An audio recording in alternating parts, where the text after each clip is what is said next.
আসসালামু আলাইকুম ওয়া রাহমাতুল্লাহি ওয়া বারাকাতুহু। ইন্নাল হামদালিল্লাহ নাহমাদুহু ওয়া নাস্তাঈনুহু ওয়া নাস্তাগফিরুহ ওয়া নাউযু বিল্লাহি মিন শুরুরি আনফুসিনা ওয়া মিন সাইয়্যাতি আ'মালিনা। মান ইয়াহদিহিল্লাহু ফালা মুদিল্লা লাহু ওয়া মান ইউদ্লিল ফালা হাদিয়া লাহু। ওয়া আশহাদু আল লা ইলাহা ইল্লাল্লাহু ওয়াহদাহু লা শারীকা লাহু ওয়া আশহাদু আন্না মুহাম্মাদান আবদুহু ওয়া রাসূলুহু।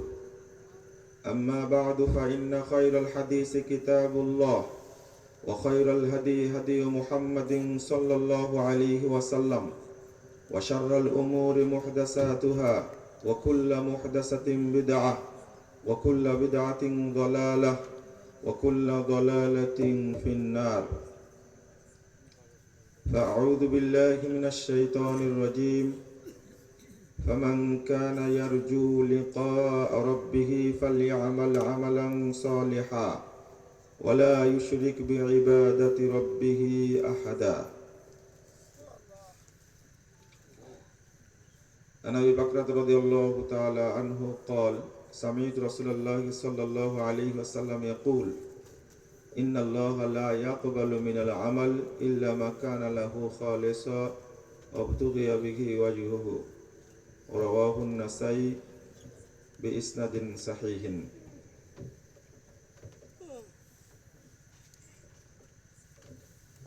দক্ষিণবঙ্গ আহলে হাদিসদের উদ্যোগে আয়োজিত ইসলামী সম্মেলনের মহতারাম সভাপতি, উপস্থিত বিজ্ঞ ওলামায়ে কেরাম, অতিথিবৃন্দ, সুধী মণ্ডলী, সামনে উপবিষ্ট শ্রদ্ধেয় মুসলিম ভাতৃমণ্ডলী, আমার প্রাণপ্রিয় ছাত্র ও যুবক ভাইয়েরা, পর্দার আড়ালের মা ও বোনেরা, উপস্থিত সকলকে আন্তরিক অভিনন্দন জানাচ্ছি। আল্লাহর কাছে দোয়া করছি, আল্লাহ যেন দক্ষিণবঙ্গ আল জামিয়া আস-সালাফিয়া উদ্যোগে আয়োজিত এই মহাসম্মেলনকে কবুল করে নেন, আমিন। যে সমস্ত দিনী ভাই ও বোনেরা আজকের এই বিশাল মাহফিলের আয়োজন করেছেন, সময় দিয়েছেন, শ্রম দিয়েছেন, অর্থ মেধা ব্যয় করেছেন, আর আপনারা যারা বিভিন্ন এলাকা থেকে এসে সামিল হয়েছেন, রব্বুল আলামিন যেন আপনাদেরকে আমাদেরকে জান্নাতুল ফেরদাউসের মেহমান হিসাবে কবুল করে নেন, আমিন। বন্ধুরা আমার,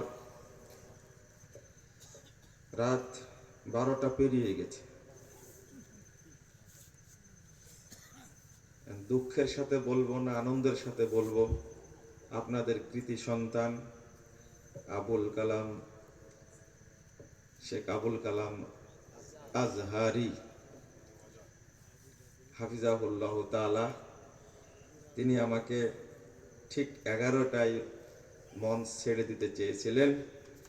1 ঘন্টা পরে দেওয়ার জন্য তাকে আমি আন্তরিক ধন্যবাদ জানাচ্ছি। 12টা যখন বেরিয়ে গেছে, কারণ এখন হলো তাহাজ্জুদের সময় এগিয়ে আসছে। এখন দোয়া করব, আল্লাহ তৃতীয় আসমানে, অর্থাৎ দুনিয়ার আসমানে, তৃতীয় প্রহরে দুনিয়ার আসমানে আসেন, আমাদের দোয়া হয়তো কবুল করবেন ইনশাআল্লাহ।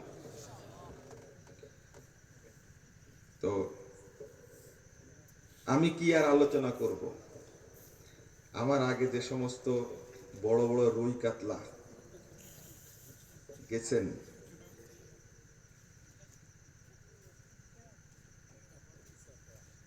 কি বলে যে হাতি ঘোড়া গেল তল, পিঁপড়া গলে কত জল। আমার অবস্থা দেখে আপনাদের এরকম মনে হচ্ছে শেষ বক্তা মানে সব কভার করে দেবে, এটা আসলে অসম্ভব। কেন যে তারা যুক্তি করে আমাকে শেষে ফেলছেন, আমি অচিরেই তাদের এই ষড়যন্ত্র জাল ছিন্ন করে বেরিয়ে যাব ইনশাআল্লাহ।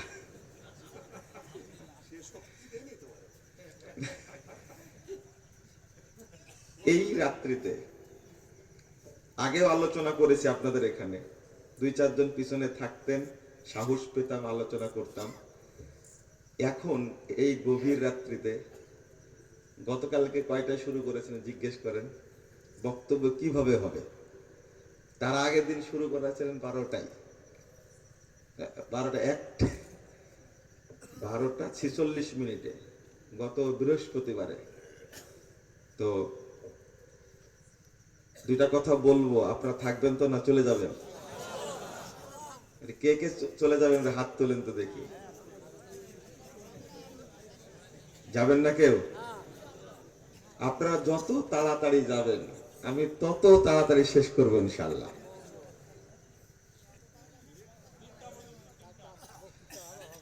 তবে আমি শুরুতে আনন্দ প্রকাশ করি, আলহামদুলিল্লাহ। 25 বিঘা জমির টার্গেট, না 25 একর, 25 একর বলতে আল্লাহু আকবার, ও 25 একর বলতে 50 বিঘা আপনাদের এলাকায়, তাই না? তো 50 বিঘা জমির টার্গেট এখানে। ইতিমধ্যেই তালিকাটা আমি হারিয়ে দিলাম মনে হয়, 13 বিঘা হয়ে গেছে, 14 বিঘা। আজকে আরো কিছু দান করেছেন আপনারা, তাই না?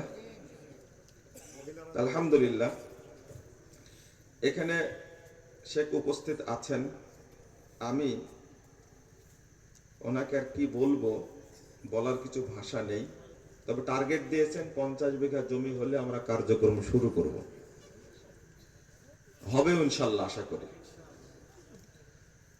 আল জামিয়া সালাফিয়া দক্ষিণবঙ্গ আপনার নামটা দিয়েছেন, তবে ওই সাইনবোর্ডে আরবি নামটা ভুল আছে, ওটা ঠিক করে দিবেন। সালাফিয়া খেয়াল করেননি আপনি তো, এই নামটা ঠিক করে দেবেন। আসার কথা আমার চোখে পড়েছে আর কি।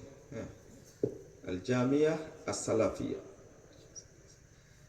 তো আপনারা যে উদ্যোগটা নিয়েছেন, আমি আল্লাহর কাছে দোয়া করি আল্লাহ যেন এই জামিয়া সালাফিয়াকে কবুল করে নেন, আমিন রব্বুল আলামিন।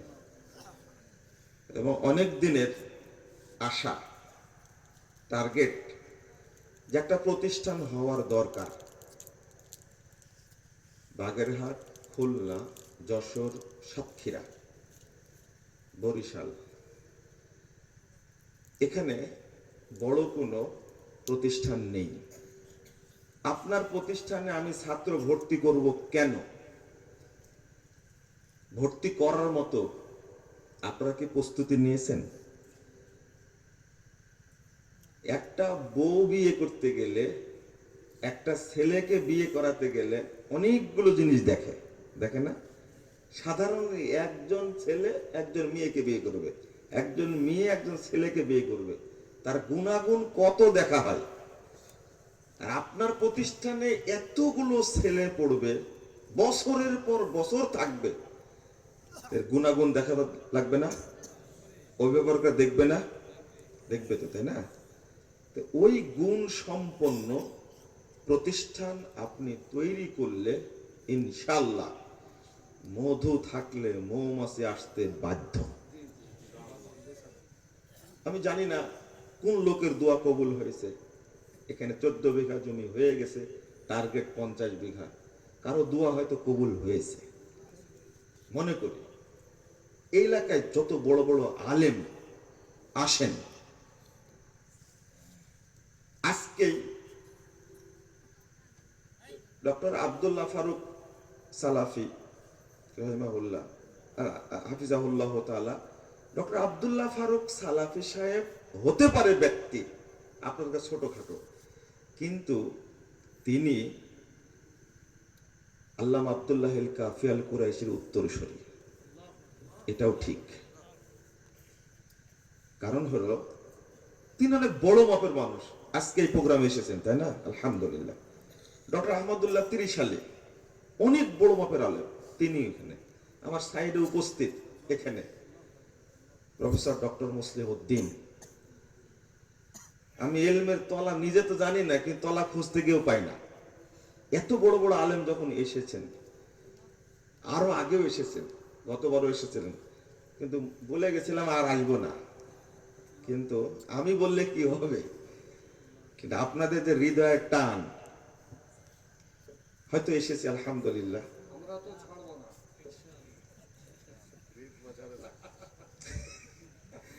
তো কার দোয়া কবুল করেছে জানি না, তবে আমি দোয়া করছি শেখকে যেন আল্লাহ বাঁচায় রাখেন, প্রতিষ্ঠান যেন গড়ার পরে যেন আল্লাহ নিয়ে নেন। সবাই তো যাবে, তাই না? ধারাবাহিকভাবে সবাই যাবে, তবে কিছু ব্যক্তিকে খুঁটি রূপে দাঁড়িয়ে থাকতে হয়। এটা একটা কথা বললাম, দোয়াও করলাম। তবে প্রতিষ্ঠানের ওই গুণগুলো আপনাকে নিয়ে আসতে হবে। কিছু কথা বলেছেন, আমরা প্রতিষ্ঠান করছি কিন্তু যোগ্য শিক্ষক প্রতিষ্ঠানে নেই। কেন যেন বুঝেছিলেন প্রফেসর ডক্টর আব্দুল বারী রহিমাহুল্লাহ তাআলা, তিনি নাকি খোঁজ নিতেন বড় মানের মেধাবী শিক্ষক কে আছেন, তাকে ধরে নিয়ে আসেন। এটা আমি প্রফেসর শামসুল আলম স্যারের কাছ থেকে শুনেছি। বাস্তবে এখন যিনি যাত্রাবাড়ি মাদ্রাসার প্রিন্সিপাল মোস্তফা উস্তাদজি, আমি উস্তাদজি বলি, ছাত্ররা, আমার ছাত্ররা এমন সুনাম করে, আসলে যোগ্য একজন শিক্ষক, একজন মুহাদ্দিস। আলহামদুলিল্লাহ। তা আপনি একজন টিচারকে নিয়ে আসেন তো, যাকে দেখে ছাত্ররা ভর্তি হবে। কিন্তু আমরা তো পারি না, বেতন দিতেই পারি না। এই যুগে 5,000 7,000 টাকা বেতন দিয়ে ভালো শিক্ষক পাওয়া যায়? আমার উস্তাদ বলেছিলেন যে বেতন পায় বাবা, আমার ওয়াইফের হায়েজের তেনা কেনারও হয় না। সত্যি একবারে কয় টাকা বেতন দেয়? যে উস্তাদের কাছে আমি পড়েছি সেই উস্তাদের কথা বলছি। মুতলা দেখবে কখন, পড়াবেন কখন, ইলমের জন্য পরিশ্রম করবেন কখন, লাইব্রেরিতে বসবেন কখন, তাহাজ্জুদ পড়বেন কখন, সময় পাওয়া যাবে?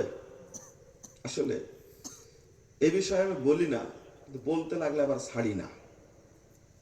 ইলম শিক্ষাটা বাংলাদেশে যত অবহেলিত, এই কিছু টিকটিকি মার্কা কিছু নাস্তিক দেশে তৈরি হওয়ার কারণে এই 70-75 বছরে ইলম শিক্ষার, ইসলামী শিক্ষার এরা 12টা বাজিয়েছে।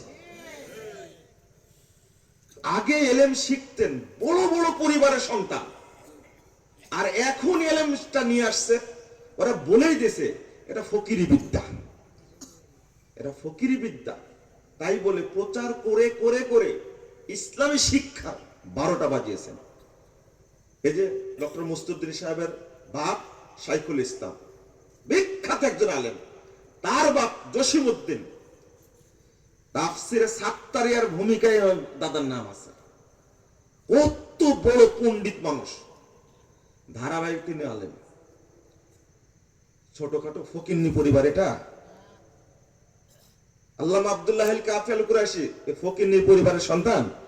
মাওলানা আকরাম খাঁ ফকিন্নি পরিবারের, মাওলানা ভাসানী ফকিন্নি পরিবারের।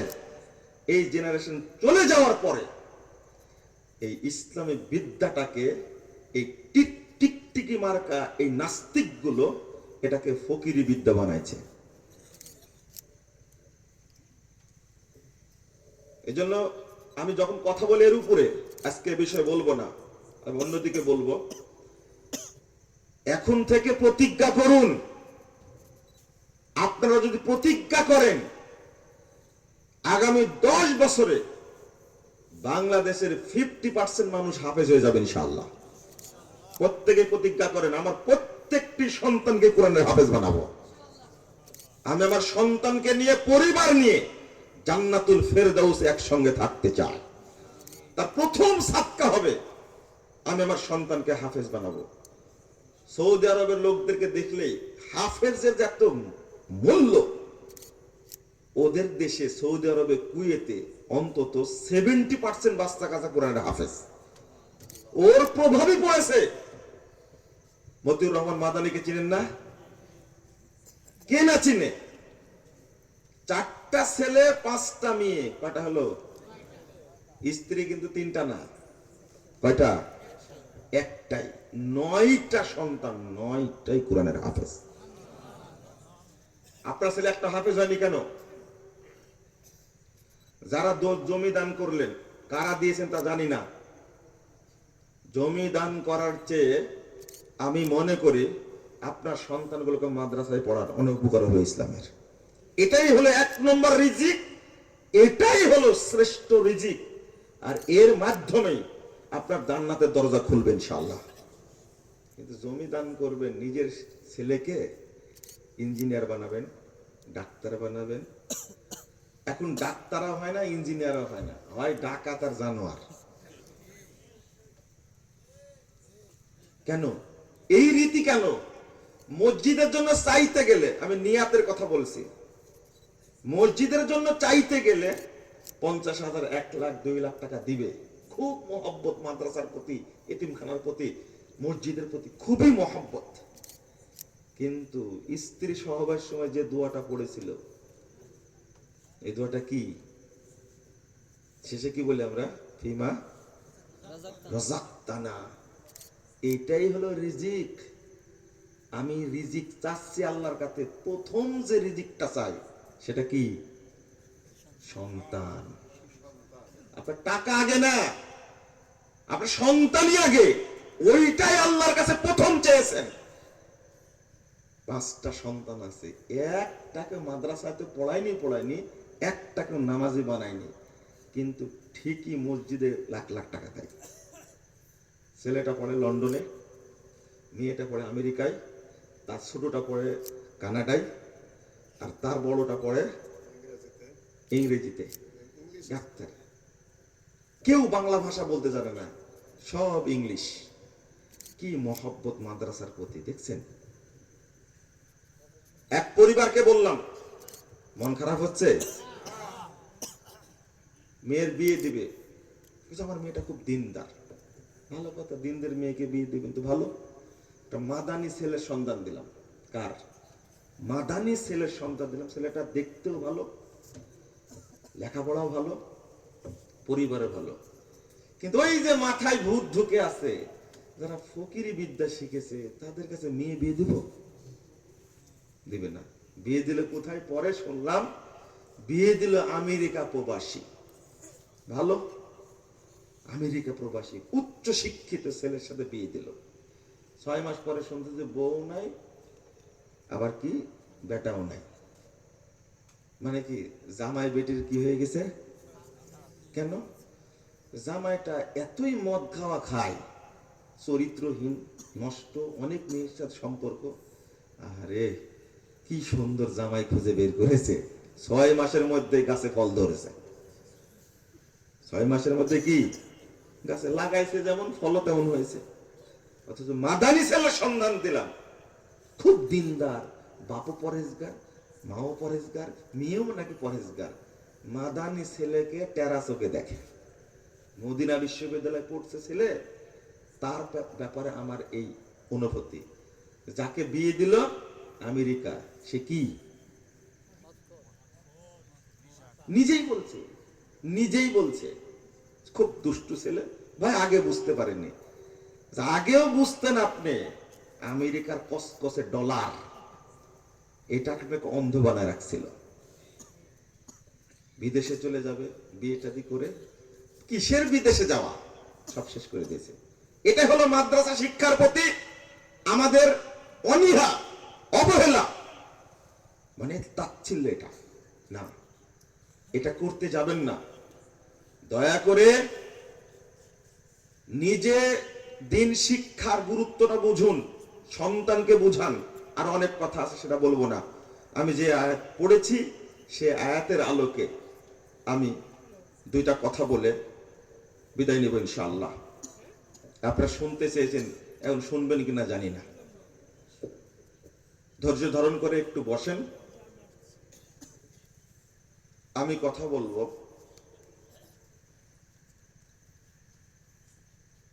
ইখলাস নিয়ে। কি? ইখলাসের গুরুত্ব নিয়ে। আলোচনা করবো ইনশাল্লাহ। কারণ আগের আলেমগণ বড় বড় বিষয়ে আলোচনা করেছেন, আমি একটা ছোট্ট বিষয়ে আলোচনা করব।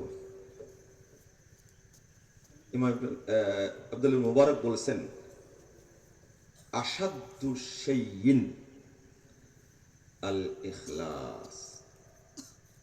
শরীয়তের যতগুলো প্রসঙ্গ আছে তার মধ্যে সবচেয়ে কঠিন বিষয় হলো কি? ইখলাস। এই ইখলাস বলার সাথে কয়েকটা জিনিস আছে। এই প্রতিষ্ঠান করছেন, এর সাথে জড়িত। বীজটা যেই হন বপন করবেন ইখলাসের সাথে, আর দোয়া দিবেন আজকে দেখা না হলেও 2 দিন পরে সেটা দেখা মিলবে ইনশাআল্লাহ। যদি ইখলাস, তাকওয়া, তাওয়াক্কুল থাকে, দক্ষিণবঙ্গ জামিয়া সালাফিয়া গড়ে উঠবে ইনশাআল্লাহ। আল্লাহ রাব্বুল আলামিন বলছেন সূরা কাহাফ 110 নম্বর আয়াত, ফামান কানা ইয়ারজু লিকা রাব্বিহ ফালইআমাল আমালান সালিহা। যে ব্যক্তি চায়, ইচ্ছা করে, প্রত্যাশা করে লিকা রাব্বিহ, তার রবের সাথে সাক্ষাৎ করবে। কার সাথে? রবের সাথে সাক্ষাৎ করতে চান আপনারা? সাক্ষাৎ হোক, এটা চান? আল্লাহ কবুল করুন, আমিন। সহজ বলে দিব, দেখে পালন করতে পারেন কিনা। আল্লাহ বলছেন তারপরে ফালইআমাল আমালান সালিহা, সেজন্য আমলে সলেহ করে, ওয়ালা ইউশরিক বিইবাদাতি রাব্বিহি আহাদা। তবে এই আমলে সলেহ করতে গিয়ে এক আল্লাহর সাথে কাউকে যেন শরীক না করে। কোন বস্তু বা ব্যক্তিকে শরীক করা যাবে না। এখানে ইবাদত কবুলের জন্য মৌলিক 2টি শর্ত উল্লেখ করা হয়েছে। ভাষার কারণে, বালাগাতের কারণে প্রথম শর্তটা পরে গেছে, আর দ্বিতীয় শর্তটা আগে আসছে। ওয়ালা ইউশরিক বিইবাদাতি রাব্বিহি আহাদা, এটা হলো প্রথম, হলো ইখলাস। প্রথমটা কি? ইখলাস। ইখলাস না থাকলে কোনো কিছু কবুল হবে না। দলিল, এই দলিল আপনার জানা আছে। নাসাইর 3140 নম্বর হাদিস, রাসূল সাল্লাল্লাহু আলাইহি ওয়াসাল্লাম বলছেন, ইন্নাল্লাহা লা ইয়াকবালু মিনাল আমাল ইল্লা মা কানা লাহু খালিসা। নিশ্চয় আল্লাহ কোন আমল কবুল করেন না, কোন আমলই কবুল করেন না যতক্ষণ সেটা আল্লাহর জন্য ইখলাসের সাথে না হয়। যদি ইখলাসের সাথে হয় তাহলে কবুল হবে। এই জন্য 35 নম্বর হাদিস, ইখলাসের সাথে, ঈমানের সাথে, তাকওয়ার সাথে, স্বচ্ছ নিয়াতে, সবগুলো একেবারে কাছাকাছি অর্থ। যেমন যে কোনো কাজই করবেন, ঈমানহীন কাজটা করলে কবুল হবে? কবুল হওয়ার সম্ভাবনা নাই। এখন বর্তমানের অবস্থা আমাদের, আমরা যে কাজগুলো করি অধিকাংশের সাথে ঈমান থাকে না। অথচ আল্লাহ রাসূল বলেছেন, আল ঈমানু বিদউন ওয়া সাবউনা শুবা, আফজালুহা কাউলু লা ইলাহা ইল্লাল্লাহ ওয়া আদনাহা ইমাতাতুল আযা আনিত তারিক ওয়াল হায়াউ শুবাতুন মিনাল ঈমান। 35 নম্বর হাদিস সহিহ মুসলিম এসেছে। ঈমানের 70-এর অধিক শাখা আছে, মানে প্রত্যেকটি আমলের সাথে কি জড়িত? ঈমান। আপনারা হাদিস জানেন, যেমন মান সামা রমাদানা ঈমানাও ওয়া ইহতিসাবা, মান কামা রমাদানা ঈমানাও ওয়া ইহতিসাবা, মান কামা লাইলাতুল কদর ঈমানাও ওয়া ইহতিসাবা। ঈমান বিহীন কোন ইবাদত করলে কবুল হওয়ার সম্ভাবনা আছে? ঠিক বুঝেন, ইখলাস বিহীন কোন ইবাদত করলে কবুল হবে না। বন্ধুরা, আবার এখানে একটা জিনিস বলবো, সেটা হলো আল্লাহ রাসূলকে একজন সাহাবী জিজ্ঞেস করলেন, আউসিনি ইয়া রাসূলুল্লাহ, বললেন আমাকে ওসিয়ত করুন। রাসূল সাল্লাল্লাহু আলাইহি ওয়াসাল্লাম বলেছেন, উসিকা বিতাকওয়াল্লাহ, তোমাকে আমি তাকওয়ার ওসিয়ত করছি। তারপরে যেটা বললেন, ফাইন্নাহু রাসু কুল্লি আমরিন, কারণ তাকওয়া হলো সমস্ত কাজের মুকুট। এখানে যে বিষয়টা জড়িত, প্রথমে বলবো লিকাটা কি, লিকা রব্বি, লিকাটা কি? লিকাটা আমরা বুঝিনি। এক নম্বর দুনিয়াবি লেখা, যেটা আপনি সালাত পড়ছেন, সিয়াম পালন করছেন, হজ করছেন, যাকাত দিচ্ছেন, প্রত্যেকটি আমল আপনি করছেন ইহসানের সাথে, যেন আপনি আল্লাহকে দেখছেন। ইহসান আনতা আবুদাল্লাহ কাআন্নাকা তারাহু, আপনি ইবাদত করছেন যেন আল্লাহকে দেখছেন। ইহসানের প্রথম স্তর। দ্বিতীয় স্তর হলো, যদি দেখতে না পান তো মনে করবেন আল্লাহ আপনাকে দেখছেন। এখানে একটা প্রসঙ্গ আছে। দ্বিতীয় লেখাটা হলো কিয়ামতের মাঠে লেখা, জান্নাতে লেখা। রাসূলুল্লাহ সাল্লাল্লাহু আলাইহি ওয়াসাল্লাম একদিন বলছেন, সহিহ মুসলিমের 181 নম্বর হাদিস, রাসূল বলেছেন, ইযা দাখালা আহলুল জান্নাহ আল জান্নাহ, জান্নাতীরা যখন জান্নাতে প্রবেশ করবে, তখন আল্লাহ জিজ্ঞেস করেন, ক্বালা তাবারাকা তাআলা তুরিদুনা শাইয়ান আযীদুকুম, তোমরা কি আরো কিছু চাচ্ছ? চাইলে আমি বাড়িয়ে দিব। আল্লাহ বলবেন জান্নাতীদেরকে, না আপনাদেরকে বলবেন? হ্যাঁ, আমাদেরকে বলবেন ইনশাআল্লাহ। ও বুঝেন না এখনো, তাই না? জান্নাতীরা বলবেন না আপনারা বলবেন? বলেন ইনশাআল্লাহ। আমরাই বলবো। তখন আপনারাই বলবেন, আল্লাহ যেন কবুল করেন, আমিন। আলাম তুবাইয়িজ বুজুহানা, আল্লাহ আপনি কি আমাদের সম্মানিত করেননি? আলাম তুদখিলনাল জান্নাহ, আপনি কি আমাদেরকে জান্নাতে প্রবেশ করেননি? ওয়া তুনাজ্জিনা মিনান নার, আপনি কি আমাদেরকে জাহান্নাম থেকে মুক্ত করেননি? জাহান্নাম থেকে কি মুক্ত করাননি? আল্লাহ কি বলবেন। তখন আল্লাহ বুঝবেন জান্নাতীরা কিছু চাচ্ছে না। জান্নাত এত সুন্দর, এটা পাওয়ার পরে জান্নাতীরা কি চাইবে?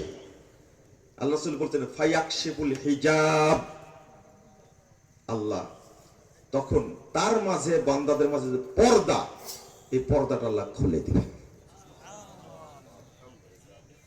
খুলে যখন দিবেন, আল্লাহ রাসূল বলেছেন, ফামা উতু শাইয়ান আহাব্বা ইলাইহিম মিনান নাযারি ইলা রাব্বিহিম আযজা ওয়া জাল্লা, জান্নাতে তাদেরকে যত কিছু দেওয়া হবে, যত কিছু দেওয়া হবে, তার মধ্যে শ্রেষ্ঠ নিয়ামত হলো আল্লাহকে দেখা, আল্লাহর দিদার। এটাই হলো লিকা রব্বি, আল্লাহর প্রকৃত সূরত জান্নাতীরা সেই দিন দেখতে পাবে। আল্লাহ রাব্বুল আলামিন বলছেন ৭৪ নম্বর আয়াত সূরা তাওবা, ওয়া রিদওয়ানুম মিনাল্লাহি আকবার, অর্থাৎ এই আল্লাহর সাথে দিদার হলো জান্নাতীদের জন্য সর্বশ্রেষ্ঠ নিয়ামত। কে কে দেখতে চান? পান? চান? আল্লাহ তুমি আমাদের হাতগুলো কবুল করে নাও, আমাদেরকে কবুল করে নাও, আমিন ইয়া রাব্বাল আলামিন। ছোট্ট একটা আমল শিখাই দেই, দেব? আল্লাহ রাসূল বলছেন, ৫৫৬ নম্বর হাদিস সহিহ বুখারীর মধ্যে এসেছে, তোমরা কি আল্লাহকে দেখতে চাও? মেঘ মুক্ত আকাশে পূর্ণিমার চাঁদ দেখতে যেমন অসুবিধা হয় না, সেইভাবে কি আল্লাহকে দেখতে চাও? যে দেখতে চাও, হাফিজুল আসরাইন, তোমরা 2 আসরকে হেফাজত করবে, ফজর এবং আসর সালাত আউয়াল ওয়াক্তে পড়বে, আল্লাহর সাথে সাক্ষাতের ব্যবস্থা করে দিবেন। আজকে কে কে পড়েছে আউয়াল ওয়াক্তে? কয়টাই পড়েছেন? জামাতে পড়েছেন কে কে? আসর এবং ফজর হাত তুলেন, থামেন, আগে হাত তুলেন, আমার কথা বুঝে হাত তুলেন, পালায়েন না। আসর এবং ফজর, আজকে আসর ফজর উভয় সালাত জামাতে পড়েছেন, কে কে হাত তুলেন? মাশাআল্লাহ, মাশাআল্লাহ, বলেন আলহামদুলিল্লাহ। দুইটাই পড়েছেন। যদি শুধু বলে আসর কতজন, তাহলে বেশি হাত উঠবে। ফজর কতজন, আরো বেশি হাত উঠবে, তাই না? যেহেতু দুইটা ওয়াক্ত শর্ত করেছিলাম আমি, এই জন্য হাত কম উঠেছে, এটা স্বাভাবিক হতেই পারে। আপনি ধারাবাহিক ভাবে মৃত্যু পর্যন্ত আসর ফজর একটা এমন আমল বলে দিয়েছেন রাসূল সাল্লাল্লাহু আলাইহি সাল্লাম, উম্মতের জন্য সহজ করে দিয়েছেন।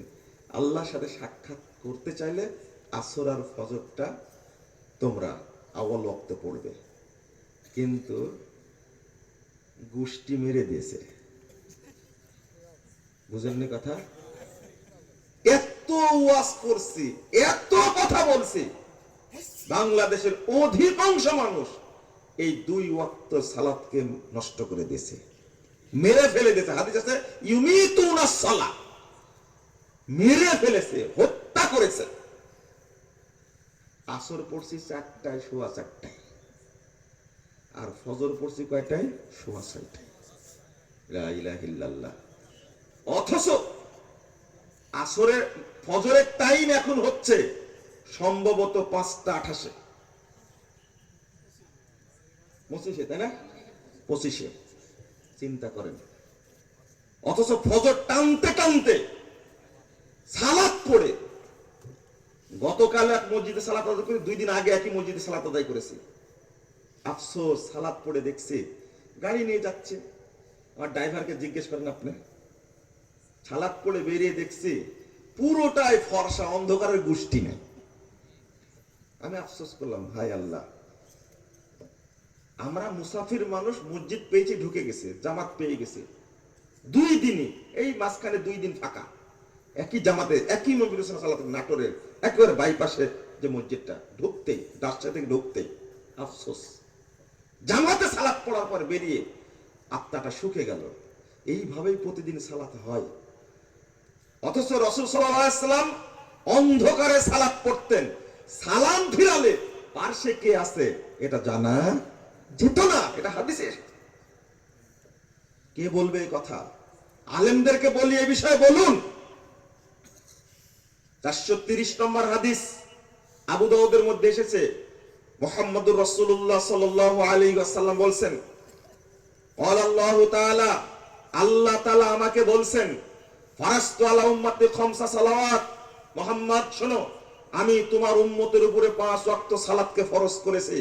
ওয়াহিদ তু ইনদা হাদা, আর আমি একটা অঙ্গীকার করেছি, আমি একটা অঙ্গীকার করেছি, ওয়াদা করেছি, আমি প্রতিজ্ঞাবদ্ধ হয়েছি, আন্নাহু মান জালা ইউহাফিজ আলাইহিন্না লিওয়াক্তিহিন্না আদখালতুহুল জান্নাহ। 5 ওয়াক্ত সালাত আউয়াল ওয়াক্তে পড়ে যে আমার কাছে আসবে, আমি ওয়াদা করেছি তাকে আমি জান্নাত দান করব। আল্লাহ কখনো ওয়াদা খেলাফ করেন না। ইন্নাকা লা তুখলিফুল মিআদ। আল্লাহ ওয়াদা করেছেন, মানুষ হজ করলে জান্নাতে যাবে, যাকাত দিলে জান্নাতে যাবে, দান করলে জান্নাতে যাবে, সিয়াম পালন করলে জান্নাতে যাবে। কোন হাদিসে কোন ইবাদতের ক্ষেত্রে আল্লাহ ওয়াদা করেননি। কিন্তু 5 ওয়াক্ত সালাত আউয়াল ওয়াক্তে আদায় করে মরলে আল্লাহ তাকে জান্নাত দিবেন, এইটা আল্লাহ ওয়াদা করেছে। আমরা শেষ করে ফেলেছি, এই 2 ওয়াক্ত সালাতকে শেষ করেছি। ওই জন্য বললাম, দেখি পারেন কে কে। ওয়াক্ত হয়ে যাবে, আযান দিয়ে দিবেন, সালাত পড়ে নেবেন, এটাই করুন। হজ করতে গিয়ে দেখেননি, ওয়াক্ত হয়েছে, আযান দিয়ে দিছে, জামাত করে নিয়েছে, এখানে বাধা কোথায়? সবাই চেষ্টা করুন, প্রত্যেক মসজিদের সভাপতিকে বলি, সেক্রেটারিকে বলি, ওয়াক্ত অনুযায়ী সালাত আদায় করার চেষ্টা করুন। আখের ওয়াক্তে গিয়ে হয়তো কোনো কালে হলো, আমি নিজেই তো বললাম, পড়ার দরকার ছিল সালাতটা, মসজিদে পড়বে, অপেক্ষা করতে করতে করতে মসজিদে এমন জায়গায় উপস্থিত হয়েছে, আমার সফর এটা, আমি সালাত পড়তে গেছি, দেখছি দেরিতে পড়ছে, আমি জামাতে শরীক হয়েছি। আপনারও কোনো কালে হতে পারে, কিন্তু 60 বছর যাবত ফজর পড়ছেন, আপনি আসর পড়ছেন, 60 বছরই পড়লেন আখের ওয়াক্তে। কি হলো এটা? কি হলো? রাসূল সাল্লাল্লাহু আলাইহি সাল্লাম বলছেন, আল্লাহ তাআলা বলেন, 555 নম্বর হাদিস সহিহ বুখারী খুলুন, কাইফা তারাকতুম ইবাদি। ওয়াক্তির ব্যাপারে হাদিসগুলো এত গুরুত্বপূর্ণ, সবগুলো হাদিসে কুদসি। আল্লাহ জিজ্ঞেস করেন ফেরেশতাদেরকে, কাইফা তারাকতুম ইবাদি, আমার বান্দাদেরকে তোমরা কিভাবে রেখে আসলে? ফেরেশতারা আল্লাহর কাছে বলে, দুই ওয়াক্তে ফেরেশতা পরিবর্তন হয়, ফজর আর কি আসর। ফেরেশতারা বলে, আতাইতুহুম ওয়া হুম ইউসাল্লুন, আল্লাহ যখন তাদের কাছে গিয়েছি তখন তাদেরকে দেখছি তারা সালাত আদায় করছে। ওয়া ইযা তারাকতুহুম ওয়া হুম ইউসাল্লুন, আর যখন তাদেরকে ছেড়ে এসেছি তখনও তারা সালাত আদায় করছিল। আর যখন আপনি ঘুম আসছেন তখন ফেরেশতা গিয়ে কি বলবে? বিমান বন্দরে আপনি উপস্থিত না হলে বিমানের কোনো যায় আসে না, ও ওর মতো উড়ে চলে যাবে। যায় আসে ওর, ট্রেনে যায় আসে। সচেতন কাকে হতে হবে? আল্লাহর কাছে গিয়ে ফেরেশতারা কি বলবে? এটা আল্লাহ কি জানেন না? ওই হাদিসে ও হুয়া ইয়ালাম, তিনি ভালো জানেন। এরপরেও সাক্ষী রাখার জন্য ফেরেশতাদেরকে আল্লাহ জিজ্ঞেস করেন, আমার বান্দাদের কিভাবে রেখে আসলেন? আল্লাহ জানেন না? শোয়া অবস্থায় রেখে আসছি, যখন গেছিলাম তখন শুয়ে আছে। বুঝেননি কথা? আমার গ্রামে একজন আলেম ওয়াজ করতেন, খুব সুন্দর। বেনামাজিকে কয়েকদিন একটু ভালোই ছেঁচেছি, তো কিছু আলেম ওলামা খুব রেগে গেছে। আমি ভাই বেনামাজিকে সাইজ করেছি, তোমার ঘাড়ে লাগলো কেন? আমি নাকি সবাইকে কাফের বলে দিয়েছি। কোন ব্যক্তিকে নির্দিষ্ট করে কাফের বলা যায় না। এই কাজ করলে কি হয়? কাফের হয়। তুমি যে বেনামাজের মতো শুয়ে থাকো তা কে জানে? আমি কি জানি? উনি বলতেন, খুব সুন্দর সুর ছিল, আমি সুর দিতে পারবো না, তবে কথাটা আমাকে খুব ভালো লাগে। সেটা হলো, নামাজিরা নামাজ পড়ে সওয়াব পাই কত, আর বেনামাজি শুয়ে থাকে কুকুরের মতো। আপনার দেশে মনে হয় বলে, কিন্তু আমরা ছোট কালে শোনা।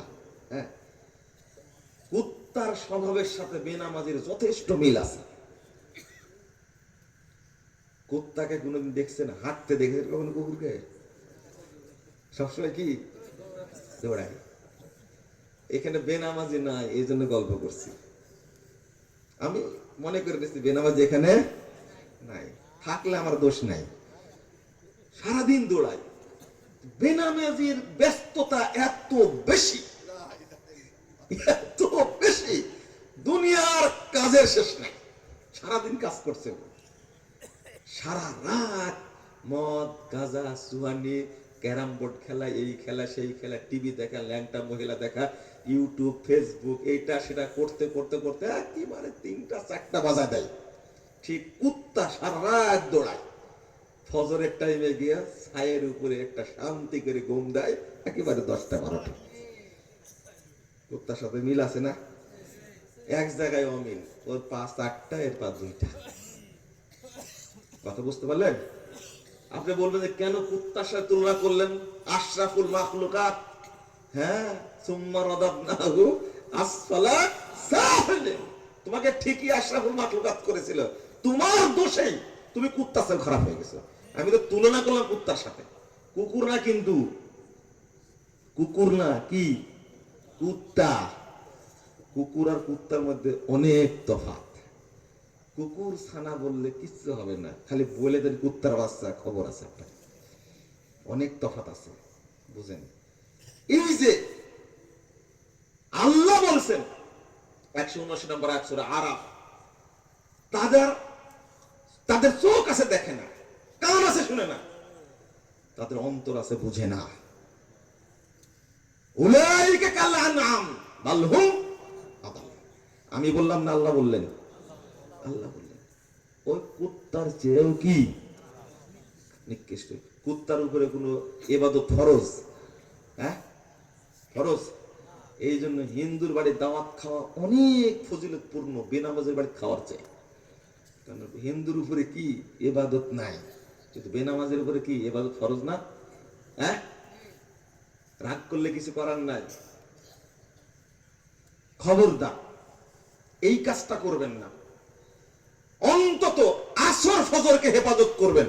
যালিকুমুর রিবা, যালিকুমুর রিবা, যালিকুমুর রিবা। আল্লাহ রাসূল বলেছেন 51 নম্বর হাদিস, এটাই সালাতকে পাহারা দেওয়া, এটাই সালাতকে পাহারা দেওয়া, এটাই সালাতকে পাহারা দেওয়া। ভাষাটা মনে হয় নতুন শুনলেন, তাই না? সালাতকে আবার পাহারা দেয় কেমনে? হ্যাঁ, আল্লাহ রাসূল 3 বার বলেছেন যালিকুমুর রিবাত, যালিকুমুর রিবাত, যালিকুমুর রিবাত। এটাই হলো সালাতকে পাহারা দেওয়া। তোমাদের জন্য কর্তব্য সালাতকে পাহারা দেওয়া, সালাতকে পাহারা দেওয়া, ওয়াক্ত যেন না চলে যায়। শেখ উসাইমিন রাহিমাহুল্লাহ বলছেন সিফাতুস সালাতের মধ্যে, ইচ্ছা করে যদি কেউ একটা সালাত দেরি করে পড়ে, ইচ্ছা করে টাইমটা পার করে দিল, ওয়াক্ত পার করে দিল। এখন 3:05 ওয়াক্ত হচ্ছে, তাই না? আসর সালাত। তো জহর সালাতটা আপনি পড়লেন না ইচ্ছা করে, গান শুনছেন, কাজ করছেন, এটা সেটা ঠেলে ঠেলে সালাতটা আপনি 3:05 পরে পড়লেন, ওয়াক্ত শেষ হয়ে গেছে না? মুতাআম্মিদান, ইচ্ছাকৃত, ফাহুয়া কাফের, সে কি? কাফের। অনেকগুলো দলিল উল্লেখ করেছেন তিনি। আস্তাগফিরুল্লাহ, আস্তাগফিরুল্লাহ। এক ওয়াক্ত জীবন যদি ইচ্ছা করে ছেড়ে দেয়, তাহলে তা কি করতে হবে? তওবা করে আবার কি মুসলিম হতে হবে আবার। আর আমরা সপ্তাহে পড়ি এক ওয়াক্ত, তাই না? উল্টা করে নিচ্ছি আমরা। চলেন, লেখা বুঝাতে গেছিলাম, মনে আছে? লেখাটা আরেকটা কি? চাইবেন আল্লাহর কাছে, আল্লাহ চোখ দুটা যখন বন্ধ হয়ে যায় তখনই যেন আমি তোমাকে দেখতে পাই। দোয়া করবেন তো প্রতিদিন, আল্লাহ যখন চোখ বন্ধ হয়ে যাবে তখনই যেন তোমাকে দেখতে পাই। কি যে আনন্দ তখন লাগবে। মানে দিনের উপর অটল থাকার উপায় একটা বক্তব্য আছে, মনোযোগ দিয়ে নিরিবিলি শোনার চেষ্টা করবেন, মানুষ কিভাবে জান্নাতি হয়। তো দোয়া করবেন। আল্লাহ রাসূল বলতেন, আল্লাহুম্মা গফিরলি ওয়ারহামনি ওয়ালহিকনি বিররফিকিল আলা। কি সুন্দর দোয়া! আমার মনে হয় এর চেয়ে সুন্দর দোয়া আর নেই। এটা আমার ব্যক্তিগত মনে হয়। আল্লাহ তুমি আমাকে ক্ষমা করো, আল্লাহ তুমি আমার উপর রহম করো, আর শ্রেষ্ঠ বন্ধু যিনি তার সাথে আমাকে সাক্ষাৎ করাই দাও। এত সুন্দর দোয়া। ক্ষমাও চাইলাম, রহমতে চাইলাম, আর যদি মারা যায় তাহলে যেন আল্লাহর সাথে সাক্ষাৎ হয়। আল্লাহ রাসূল বলতেন এটা। শেষে বলতেন আল্লাহুম্মা আর রফিকাল আলা, আল্লাহুম্মা আর রফিকাল আলা। আমি আমার উস্তাদ শেখ আব্দুস সামাদ সালাফি বিরুদ্ধে খুবই বৃদ্ধ হয়ে গেছেন, প্রায় 83-84 বছর বয়স। তার ওয়াইফ কয়েকদিন আগে মারা গেলেন। আমার মনে হয় তার কাছে এই বৃদ্ধ বয়সে 5-7 বছর যাবৎ তার কথা শুনছি, কথা বললেই এই কথাটা উঠায় নিয়ে আসে। আল্লাহ তার ওয়াইফকে জান্নাতুল ফেরদাউস দান করুক, আমিন। সাথে সাথে তাকেও এবং আমাদেরকেও যেন জান্নাতুল ফেরদাউস যেন কবুল করে নেন। এই কথা বল, আল্লাহুম্মা রফিকাল আলা, আল্লাহুম্মা রফিকাল আলা, আল্লাহুম্মা রফিকাল আলা। আল্লাহ রাসূলের শেষ বাক্যটা ছিল এটা। মানে আমি আল্লাহ আমার শ্রেষ্ঠ বন্ধু তার সাথে কি সাক্ষাৎ করতে চাচ্ছি। কিভাবে হবে দেখেন, 190 নম্বর হাদিস, ইবনে মাজাহ খুলুন। রাসূলুল্লাহ সাল্লাল্লাহু আলাইহি ওয়াসাল্লাম একদিন জাবের রাদিয়াল্লাহু আনহু বলছেন, মালি আরাকা মুনকাসিরান। জাবের, তোমার মনটা এত খারাপ কেন, এত বিষণ্ণ কেন তোমার মনটা, কি হয়েছে বলো না। তখন আল্লাহ রাসূল সাল্লাল্লাহু আলাইহি ওয়াসাল্লাম বলছেন, এই প্রশ্ন করাতে জাবের রাদিয়াল্লাহু আনহু বলছেন, উস্তুশহিদা আবি ওয়া তারাকা ইয়ালান ওয়া দাইনা। আল্লাহ রাসূল, বাপ তো শহীদ হয়ে গেছেন, দেখেন উস্তুশহিদা আবি, শহীদ হয়ে গেছেন, আর অনেকগুলো বাচ্চা কাচ্চা রেখে গেছেন ছোট ছোট, আর অনেক ঋণ রেখে গেছেন, তাই আমার মনটা কি খারাপ।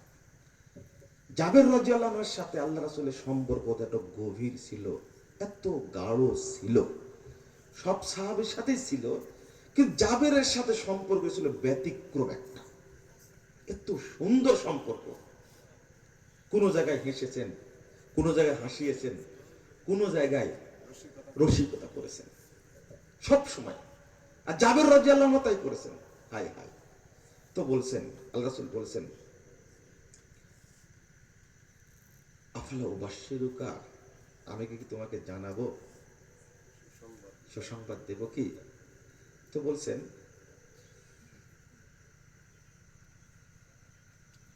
লাকি আল্লাহ বিহি আবাকা, যে বিষয়ে কারণে তোমার আব্বার সাথে আল্লাহ সাক্ষাৎ করেছেন। এখানে ফাইল কিন্তু আল্লাহ, আর আবা কাজে মাফুলটা বোঝাই যাচ্ছে। বুঝেন, তোমার বাপ আল্লাহর সাথে সাক্ষাৎ করেছেন, ভাষা এটা না, আল্লাহ তোমার বাপের সাথে সাক্ষাৎ করেছেন। কথা কি বুঝেছেন কথা? এরপর আল্লাহ বলছেন মা কাল্লামাল্লাহু আহাদান কত্তু ইল্লা মিন ওরাই হিজাব। সবচেয়ে বড় জিনিস হলো এ যাবৎ আল্লাহ যত লোকের সাথে কথা বলেছেন সব পর্দার মধ্যে থেকে কথা বলেছেন, ওয়াক্কাল আড়াল থেকে কথা বলেছেন। ওয়াক্কাল্লামা আবাকা কিফাহান, আর তোমার বাপের সাথে আল্লাহ কথা বলেছেন সরাসরি। আচ্ছা বলেন তো, এর চেয়ে আনন্দের খবর আর কি হতে পারে? এটাই হলো লেখা। আল্লাহ রাসূল সাল্লাল্লাহু আলাইহি ওয়াসাল্লাম এই খবর দেওয়ার আগে এবং পরে কোনো হাদিস থেকে জানা যায় না যে জাবের রাদিয়াল্লাহু আনহুর বাপ আব্দুল্লাহ ছাড়া আল্লাহকে কেউ সরাসরি দেখেছেন। কথা কি বুঝতে পারলেন? আল্লাহ রাসূলকে মেরাজে নিয়ে গেছিলেন, আল্লাহ নিয়ে গেছিলেন, তো দেখেছেন কি না? আয়েশা রাদিয়াল্লাহু আনহা হাদিস দেখেননি, স্বপ্নে একবার দেখেছেন, কিন্তু এইটা দেখছেন জাবের রাদিয়াল্লাহু আনহু কি তার বাপ দেখছেন কি কিফাহান, সরাসরি। আর দুঃখ থাকবে মনে, বলেন তো দেখি। জাবের রাদিয়াল্লাহু আনহু, ওই জাবের, চিনেন কোন জাবের? ওই জাবের অনেক সাহাবী ছিলেন, খন্দকের যুদ্ধে যখন কুঠার মারছেন খোঁড়ার জন্য, পেটে পাথর বাঁধা দেখতে পেয়েছেন, অনেকেই দেখেছেন। জাবের রাদিয়াল্লাহু আনহু দরিদ্র সাহাবী, এতই দরিদ্র, এতই দরিদ্র, বাড়ি চলে গেছেন। কত দরদ, অনেকেই দেখেছেন পেটে পাথর বাঁধা। স্ত্রীকে বলছেন বাড়িতে কিছু আছে? বলছে একটু আটা আছে, আর বকরির বাচ্চাটা আছে, জব, জবটা পিসো, আমি আল্লাহ দাওয়াত দিই। স্ত্রী বলছেন শোনো, কানে কানে গিয়ে বলবা আপনাকে দাওয়াত দিয়েছে। লম্বা হাদিস, রাসূল সাল্লাল্লাহু আলাইহি ওয়াসাল্লাম কাজ করছেন, জাবের রাদিয়াল্লাহু আনহু কানে কানে বলছেন আমার বাড়িতে দাওয়াত, অল্প একটু জব, আটা পিষলে কতটুকু হবে, একটা বকরির বাচ্চা। আল্লাহ রাসূল কোঠাটা রেখে বলছেন এই সাহাবীরা চলো, জাবের দাওয়াত দিয়েছে। এবার কি হবে বলেন দেখি? আল্লাহ রাসূল সামনে যাচ্ছেন, স্ত্রী দেখতে পেয়েছেন, সবাই পিছন লেগে আসছে। হাদিসের শব্দ যেটা আসছে, কয়েকদিন আগে বুখারীতে পড়ার চেষ্টা করলাম যে কত জোরে আর হাদিস পড়াবো। জাবের রাদিয়াল্লাহু সম্পর্কে কথা আসলে তার কথা জোরে আগানো যায় না, ফিস ফিস করে। আমি তখন বলছেন আমি তোমাকে বললাম যে আস্তে করে বলবেন, রেগে কি লাভ, আস্তেই তো বলেছে, ঘোষণা কে দিয়েছেন? রাসূল সাল্লাল্লাহু আলাইহি ওয়াসাল্লাম। আরে এতগুলো সাহাবী শুধু বললেন গোশত চুলার উপরে থাক আর রুটি ওখানে থাক, শুধু তুলতে থাকো আর দিতে থাকো। এতগুলো সাহাবী পেট পূর্তি করে খাওয়ার পরেও যতটুকু রান্না করছিলেন ততটুকু আছে। বিয়ে নিয়েও ঠাট্টা করেছেন, যে ঠাট্টা করেছেন রসিকতা, জাবের দেখেন এখানে একটা শর্ত, বর্তমানে বিয়ে শাদী করলে নাকি ওই বড় বড় আলেমকে জানাতে হয়, বড় হুজুরকে জানাতে হয়। জাবের রাদিয়াল্লাহু আনহু এত সম্পর্ক, তিনি বিয়ে করেছেন আল্লাহ রাসূল জানেনই না, আর এখন জানানো লাগে, সভাপতিকে জানানো লাগে, আমিরকে জানানো লাগে, মামুরকে জানানো লাগে, ছোট আমির, বড় আমির, সেজ আমির, মেজ আমির, সিনিয়র আমির, তারপরে জুনিয়র আমির, সভাপতি, সহসভাপতি, সেক্রেটারি, যত রকমের পদ আছে সবাইকে জানানো লাগে। জাবের রাদিয়াল্লাহু আনহু জিজ্ঞেস করে তুমি নাকি বিয়ে করেছো? যে হ্যাঁ। কুমারী না বিধবা? বিধবা। তখন এই ভাষাটা বলেছিলেন, বিধবা মেয়েকে বিয়ে করলেন? সাইয়্যিবানা বিকরান, বিধবা না বাকেরা। তখন বলছে বিধবা। তখন বলছে তুমি যদি কুমারীকে বিয়ে করতেন, সেও তোমার সাথে খেলতো, তুমিও খেলতে। বিধবা মহিলা সব জানা আছে। এমন উত্তর দিলেন জাবের রাদিয়াল্লাহু আনহু, আল্লাহ রাসূল কোনো কথা বললেন না। দেখেন আমার এই বোনগুলো আছে ছোট, এদেরকে মানুষ করার জন্য আমি বিধবা মেয়েকে বিয়ে করেছি। কি দরদ ভাই বোনদের প্রতি, কি দরদ চিন্তা করা। আল্লাহ রাসূল কোনো কথা বললেন না। আর একটা বলবো, অনেক তো অনেক ঘটনা, এত ঋণ করে গেছেন, যারা ঋণ দিয়েছে এটা সেটা বলে আশ্চর্য। আল্লাহ রাসূল যারা পাওনাদার তাদেরকে ডাকলেন, সব বুখারীতে বর্ণনা আসছে। জাবেরের কিছু ঋণ তোমরা মওকুফ করো, কেউ মওকুফ করলো না। জাবের রাদিয়াল্লাহু আনহু বাড়িতে আসলেন। আবার আল্লাহ রাসূল কি করা যায়, এতই ঋণ। তো বলে যে ঠিক আছে, তোমার যা আছে খেজুর এক জায়গায় করো, আমি কালকে আসবো। সকালে চলে গেছেন।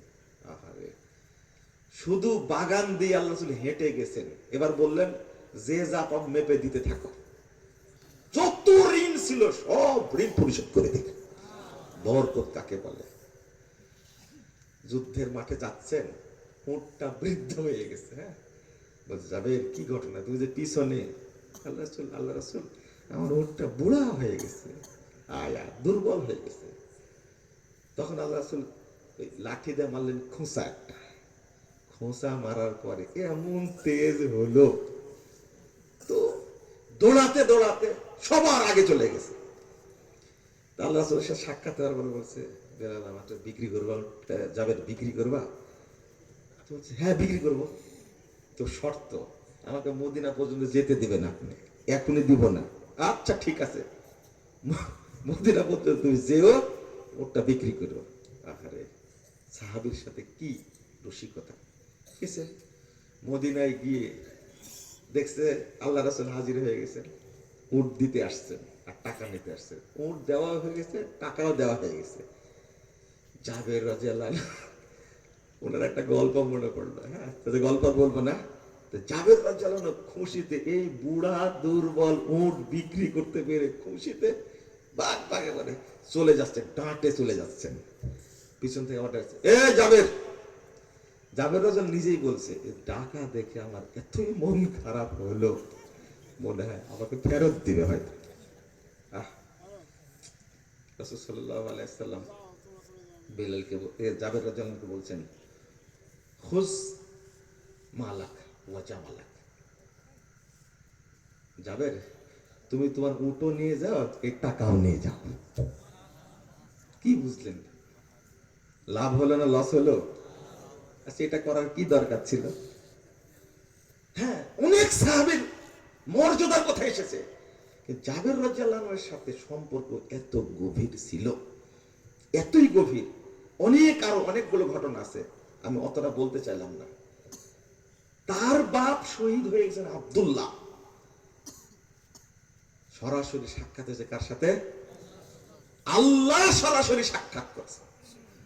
আল্লাহ সাক্ষাৎ করছেন। ভাষাটা এটা না যে তোমার বাপ আল্লাহর সাথে সাক্ষাৎ করেছেন, ভাষা হলো আল্লাহ তোমার বাপের সাথে সাক্ষাৎ করেছেন। মর্যাদা কত! তাহলে মৃত্যুর পরেও সাক্ষাৎ হয়। আমাদের মানসিকতা থাকতে হবে, আল্লাহ যেন আমাদেরকে তার সাথে সাক্ষাতের ব্যবস্থা করে দেন। এখানে দুইটা কথা উল্লেখ করব। এই যে আমলে সলে, যেটা আমলে সলে করলে, ইখলাসের সাথে করলে সাক্ষাৎটা হবে, ইখলাসের সাথে করলে হবে। কিন্তু আজকে অবস্থা এমন দাঁড়াইছে, আমল বলতে আমলে সলে আমরা করি না, সব আমলে বিদআ করি। কি করি? আমলে বিদআ করার কারণে আশা করি অনেক কিছু পাবো, কিন্তু কাল কিয়ামতের মাঠে জিরো। কথা বুঝতে পারলেন? আপনি যতই দাপট দেখান না কেন, আমি বলি যাকে আমল সংশোধন করুন, কানে তো নিচ্ছেন না, কিয়ামতের মাঠে ঠিকই স্মরণ হবে। সূরা গাশিয়া ৩-৪ নম্বর আয়াতে আল্লাহ বলছেন, আমিলাতুন নাসিবা তাসলা নারান হামিয়া। বহু আমুলকারী ব্যক্তি আমুল করতে করতে ক্লান্ত হয়ে গেছে, ক্লান্ত হয়ে কি করে 90 বছর বয়স আমুল করছে, নামাজ পড়ছে, কিন্তু এখনো মুসল্লি হতে পারেনি। কারণ নামাজ পড়ছে বেদাতি তরিকায়। যে কথাটা বলি ওটা শুনে নেন, নামাজ যারা পড়ে না তারাও বেনামাজি, আর যারা নামাজ পড়ে রাসূল মুহাম্মদ সাল্লাল্লাহু আলাইহি ওয়াসাল্লামের তরিকায় পড়ে না তারাও বেনামাজি। হাদিস দিয়ে, পৃষ্ঠা নম্বর দিয়ে, হাদিস নম্বর দিয়ে, দলিল দ্বারা বুঝাই দিছি।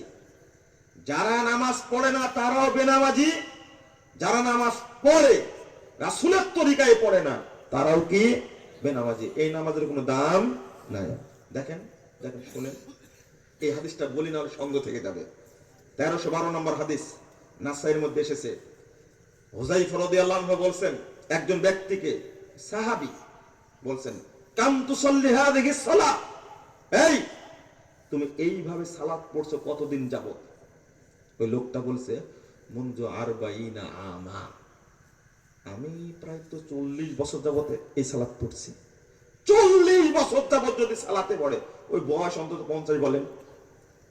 তখন হুযায়ফা রাদিয়াল্লাহু আনহু বলে দিলেন, নামাজ দেখে বলে দিলেন, মা সাল্লাইতা মুনযু 40 সানা, তুমি 40 বছর যাবত নামাজ পড়োনি।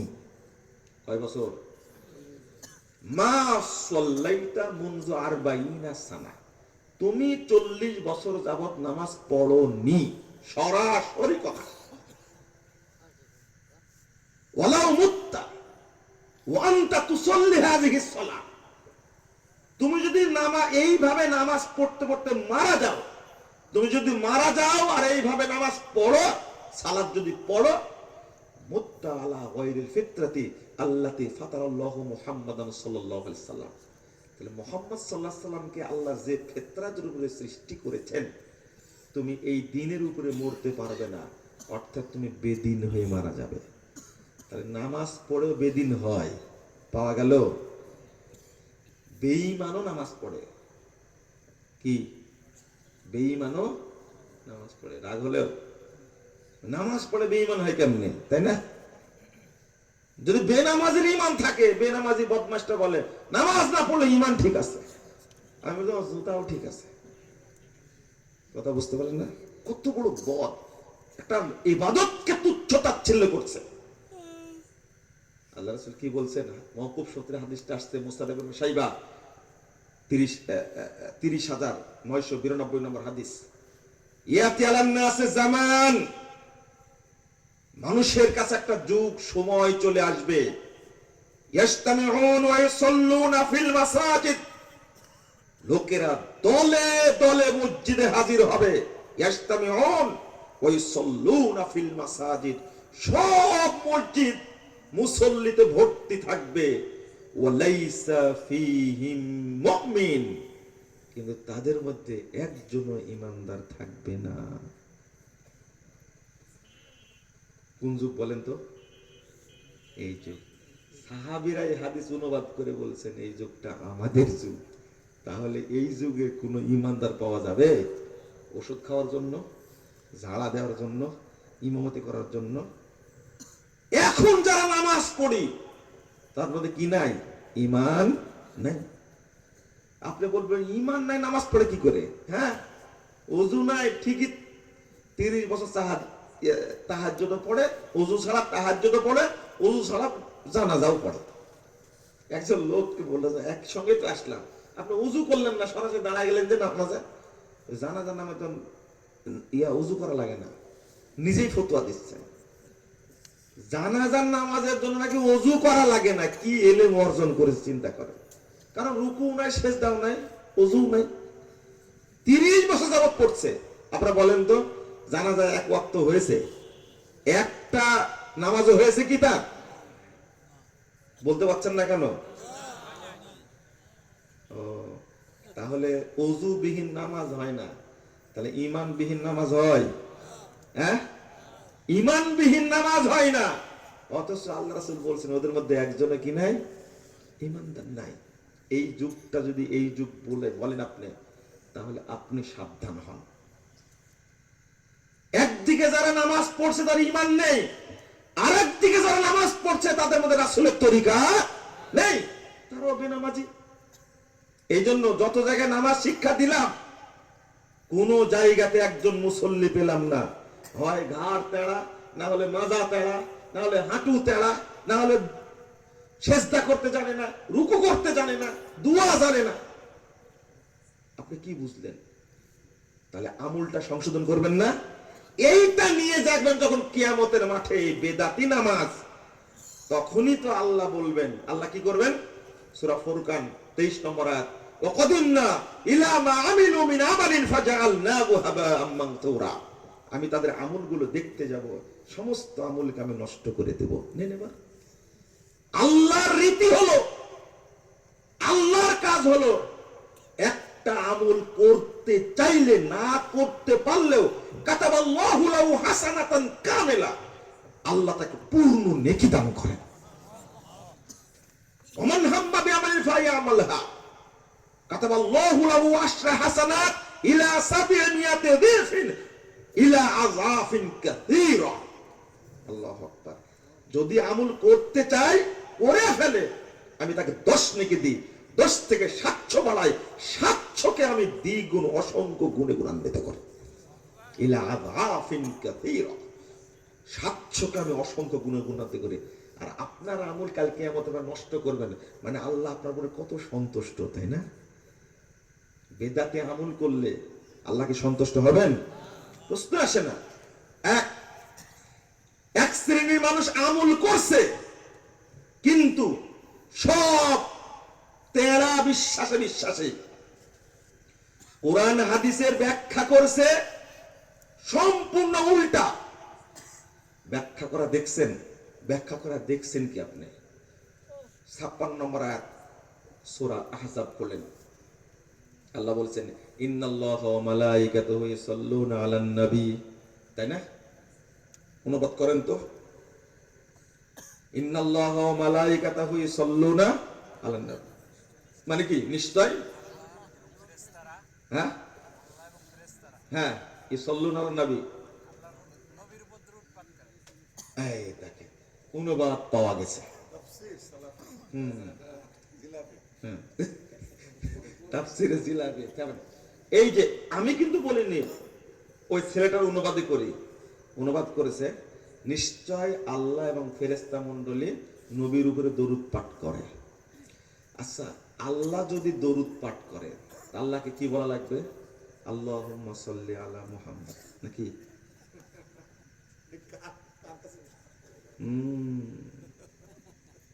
এই আয়াতি দলিল। যারা মিলাদ পড়ে, আহলে হাদিসরা কত খারাপের খারাপ, যেখানে আল্লাহ নবীর উপরে দরুদ পড়ে সেখানে আহলে হাদিসরা বলে দরুদ বেদাত, দরুদ পড়া নাজায়েজ। দরুদের দলিল, মিলাদের দলিল কি কোথায় আছে? কোরআনে আছে। মিলাদের দলিল কোথায় আছে? কোরআনে আছে। বর্তমান প্রজন্ম তরুণরা শুনে রাখো, আজকে তোমাদেরকে বলি, অনেক দিন থেকে সবাই খোঁচাচ্ছে, বর্তমানে সবচেয়ে বেশি বিভ্রান্ত হলো তরুণরা, যাদের মানহাজ ভালো না তাদের বক্তব্য এরা শুনছে।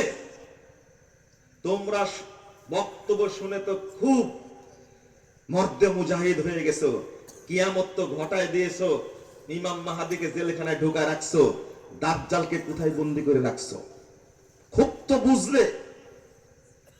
বলি আমি, যাদের মানহাজ ভালো না, যাদের সালাফি আকীদা নেই, যারা আহলে হাদিস বলে পরিচয় দেয় না, সালাফি বলতে নারাজ, তোমরাও তাদের বক্তব্য শুনো না, তোমরা তো শুনছো না। এই যে ব্যাখ্যাটা কার? সরাসরি আল্লাহ নাকি দরুদ পাঠ করে, এই যে নিজেই বলছে।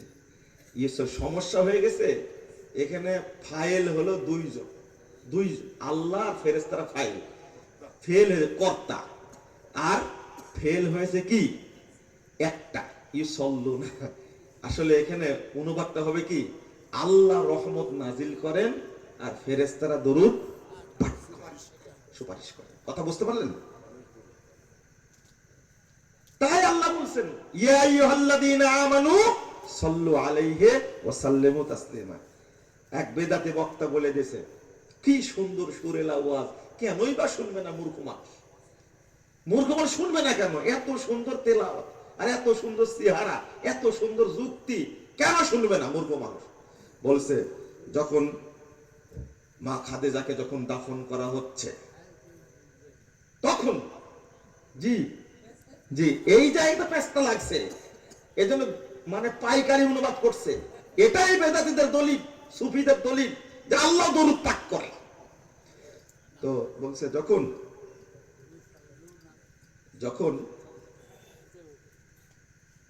আল্লাহ রাসূল বললেন সাহাবীরা তোমরা সবাই চলে যাও, এখন খাদিজাকে যে প্রশ্ন করবে মুনকার নাকির, এই প্রশ্নের উত্তর আমি নিজেই দেব।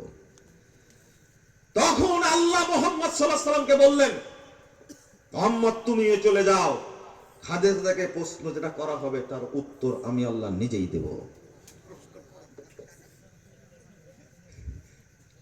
আল্লাহকে প্রশ্ন করবে কে? মুনকার নাকির, ওর খায়া কাজ আছে। হাইরে বক্তার বিদ্যাও নাই, বুদ্ধিও নাই, চেতনাও নাই, সচেতনতা নাই, মুখে আসলো।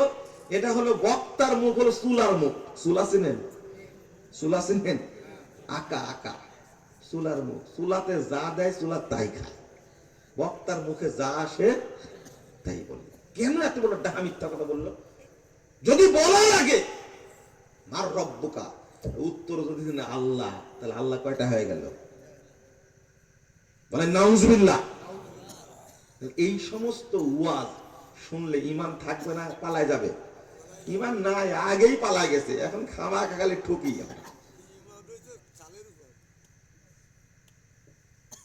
এইরকম যে বিশ্বাস থাকে, এক উদাহরণ দৃষ্টি শুনেন আপনি। এই ব্যাখ্যা দিয়ে সুফিরা দরুদের নামে, মিলাদের নামে দেশটাকে শেষ করে ফেলেছে। দুই, একই সূরার 40 নম্বর আয়াত, মা কানা মুহাম্মাদুন আবা আহাদিম মির রিজালিকুম ওয়ালাকির রাসূলুল্লাহি ওয়া খাতামান নাবিয়্যিন। তাই না?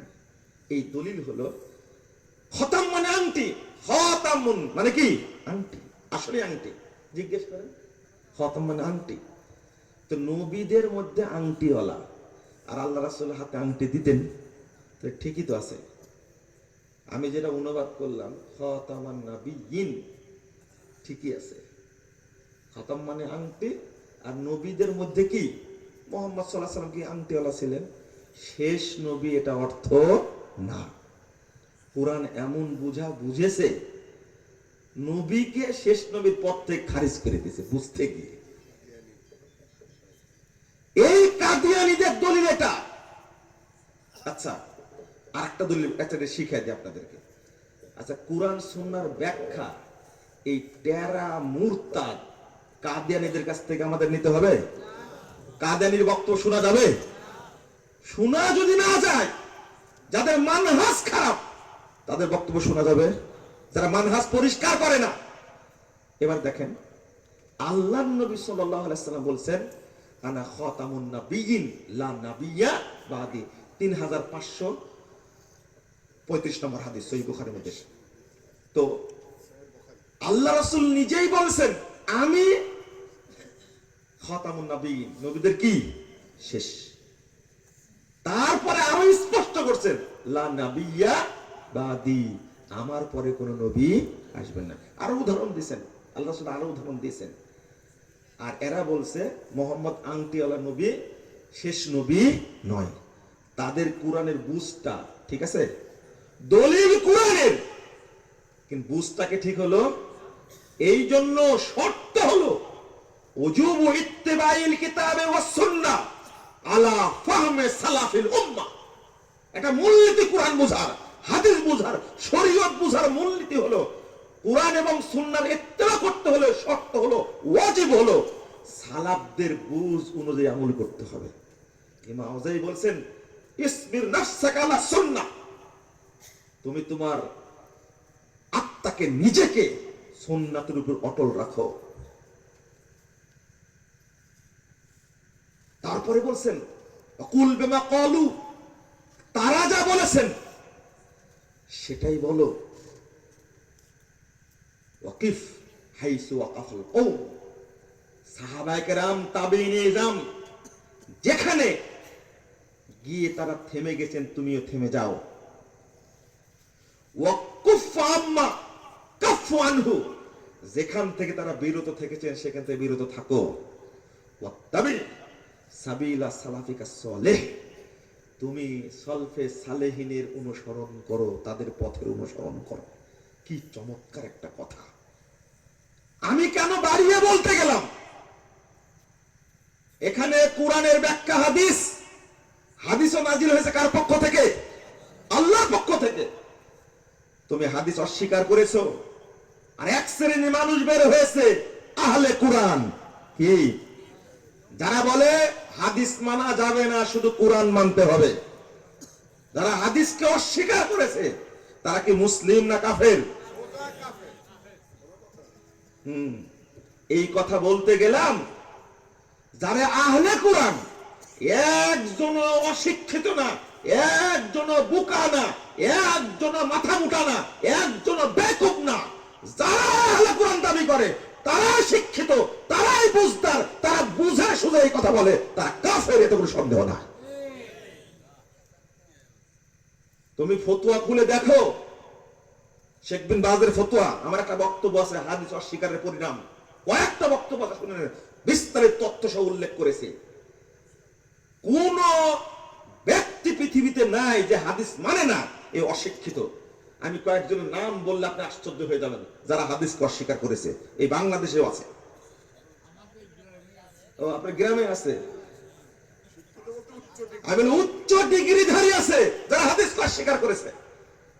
আমি নামগুলো বলতে চাইনি, আপনাদের বলছি, আপনি যদি মনে করেন যারা আহলে কোরআন তারা বুঝে না, তারা মূর্খ, তারা না বুঝেই বলছে, ওদেরকে তাদেরকে কাফের ফতোয়া দিয়ে যাবে না। তুমি কোথায় পেলে ফতোয়া? কাদিয়ানীরা কাফের, এতে কোনো সন্দেহ আছে? এই দেখা, তোমার যদি সন্দেহ থাকে কাদিয়ানীরা কাফের না, কাফের কি কাফের না, তুমি গবেষণা করতে চাও, তুমিও কাফের 100%, 1000%, যত পার্সেন্ট দরকার হয় তত পার্সেন্ট তুমি কাফের, এতে কোনো সন্দেহ নাই। তুমি কাদিয়ানীদের বিশ্লেষণ করে কাফের ফতোয়া দিবে না? আহলে কোরআন যারা দাবি করে তারা এমন যুক্তি দেয়, মুমিনরা বিভ্রান্ত হয়ে যায়, আলেমরা বিভ্রান্ত হয়ে যায়। তুমি কয়জনের সাথে বসেছো? আমি এখনো বলছি কাফের, কালকেও বলবো কাফের, মরা পর্যন্ত বলবো কাফের। যারা বলে হাদিস মানা যাবে না, কোরআনই মানতে হবে শুধু, তারা কাফের, এই কথা আমি ইনশাআল্লাহ বলতেই থাকবো। এদের আসপর্দা বেড়ে গেছে, বিশৃঙ্খলা সৃষ্টি করছে, মসজিদে বিশৃঙ্খলা সৃষ্টি করছে, বিশ্ববিদ্যালয়ে বিশৃঙ্খলা চেষ্টা করছে। যারাই কোরআন হাদিস মানতে যায় তাদের মাঝে বীজ বপন করছে।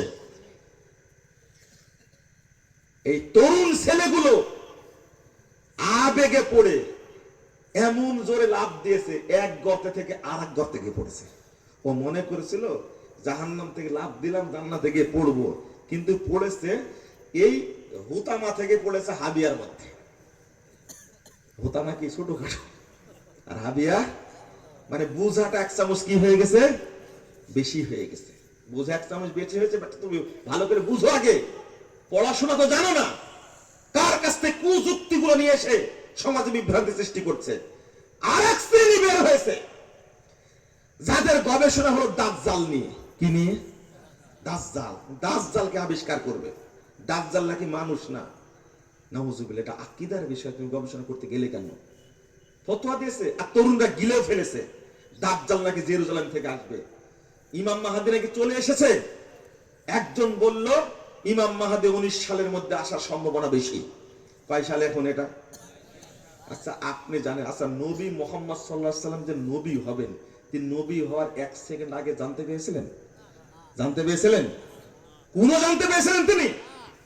জানতেই পাবেন, দেখলেন আসমান জমিনের মাঝে একজন চেয়ারের উপরে বসে আছেন, বিশাল আকৃতির, তিনি আসলেন। যদি জানতেনই তিনি, তো ওয়ারাকার কাছে নিয়ে যেতেন।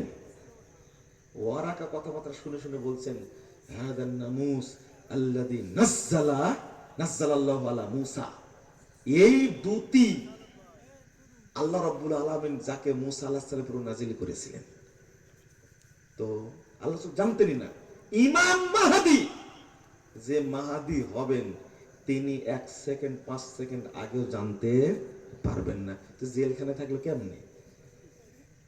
ইমাম মাহাদি জেল খাটার জন্য আসবেন পৃথিবীতে? আরে গাধা যে কত নম্বর, সিরিয়াল করা যাবে না। ইমাম মাহাদির সাথে কয়েকটা জিনিস জড়িত। এক, ইমাম মাহাদি আসার পরে আসবেন দাজ্জাল, আসবে দাজ্জাল। দাজ্জাল আসার পরে দাজ্জালকে শেষ দিনে এসে ঈসা আলাইহিস সালাম হত্যা করবেন, তাই না? কয়টা জিনিস জড়িত? অন্তত 3টা। 4 নম্বর, ঈসা আলাইহিস সালাম থাকাকালীনই ইয়াজুজ মাজুজের আবির্ভাব ঘটবে। 4টা জিনিস জড়িত, খুব 4টা জিনিস খুবই গুরুত্বপূর্ণ, 4টাই আকীদার সাথে জড়িত। বেটা তুমি আকীদা পড়োই নিতে বকর বকর করো কেন? হ্যাঁ, ও যদি প্রশ্ন করা হয় এক কথায় কাট বলছে যে তাহলে লাইলাতুল কদর পৃথিবীতে কয়দিন হয়? তোমার এই চিন্তা লাগলো কেন?